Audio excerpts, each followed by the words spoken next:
Hello there and welcome to my channel Novice Modelling and the Midlife Crisis.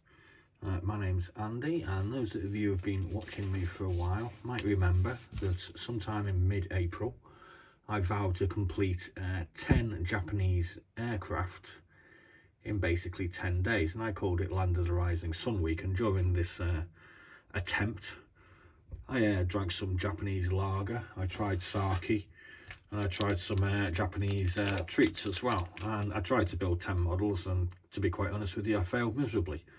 But here we go. It's 2 months later, and we've actually pretty much, well, we've got them all finished now. It's been a bit of a labour of love and chaos, but I'm just going to talk you through each one of them over the next couple of days. So I'm going to open my last bottle of Kirin Ichiban, which is the best Japanese lager to come out of Marston's Brewing Company in Wolverhampton. Yeah, it's not exactly genuine, but never mind. But it does actually taste quite nice. So here we go. So this is the 172 Shoki Nakajima KI-44 Tojo that I laboured over.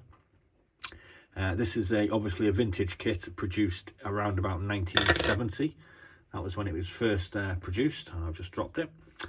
We had several problems with this. I mean, basically this was the first kit that I tried to make, and on the first day my my airbrush broke, so I had to get a new airbrush in. So trying to keep the show going, I opted to hand paint this in silver, and I didn't really have a very good experience with the aluminium paint, but this is what we came out with.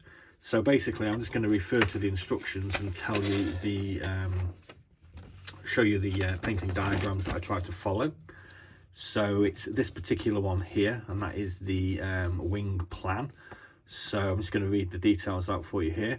The Shoki that belonged to the Heaven Resounding Heaven Commanding Squadron of the 47th Flying Corps. These Shokis bodily attacked the invading B-29s over the Kanto area around 1945. So that's this one, and as you can see, it's got Japanese red roundels over a white background, and it's got this long red painted flash, and it has this sort of lightning strike going on at the back on the tail. Now, unfortunately, with this being a vintage kit, pretty much all the decals, as soon as I tried to soak them, basically disintegrated. So I kind of had to improvise and steal some markings from other kits that I had. So this is basically what we managed to get. So as you can see, the tail flash is totally incorrect. This has got a red with a black surround marking on it, while this was just supposed to be a red. Otherwise we pretty much managed to get the basic red roundels there or thereabouts. Obviously on the leading edges of the wings, most Japanese fighters of the time period had these yellow identification bars on them. On the instructions, because the instructions are purely black and white, I did kind of notice that there, but it said orange yellow.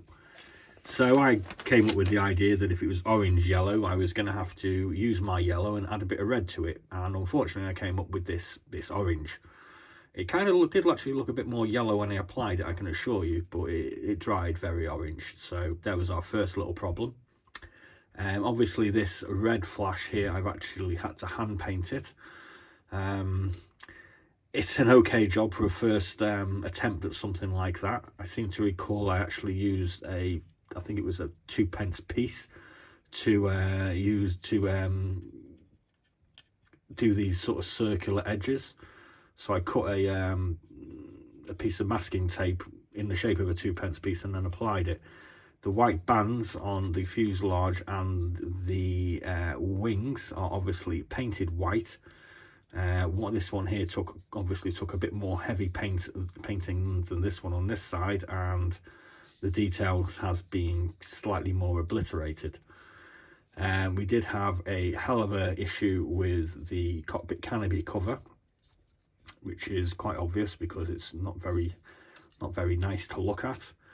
And also we struggled with the propeller. We struggled with the propeller on a lot of these vintage Tamiya kits. The pin that goes in really just didn't fit. So there has been, you know, a certain amount of manipulating the hole to take the pin.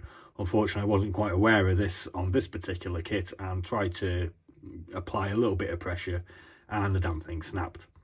So basically this was a bit of a nightmare from start to finish, and I quickly lost patience with the whole kit, it can be said, and really didn't enjoy this particular build. But at the end of the day, we've finished it and this is what we've come up with. So yeah, it's not great, but I have actually progressed a little bit since then, and I now have several airbrushes on the go. Just so basically, I think you should always have a backup one just in case one fails, especially if you're going to try and do something sort of like I was trying to do on YouTube at the time. So there we go. There's our 1970 Tamiya vintage Shoki Nakajima KI-44 Tojo. And not the best model I've ever produced, but it's probably better than what I used to produce when I was about 13, because I've got more paints at the end of the day. So up next, we will do another kit, and as a separate video. I don't want to bore you for too long, and I'll be back with that one shortly. So thanks for watching, and be seeing you.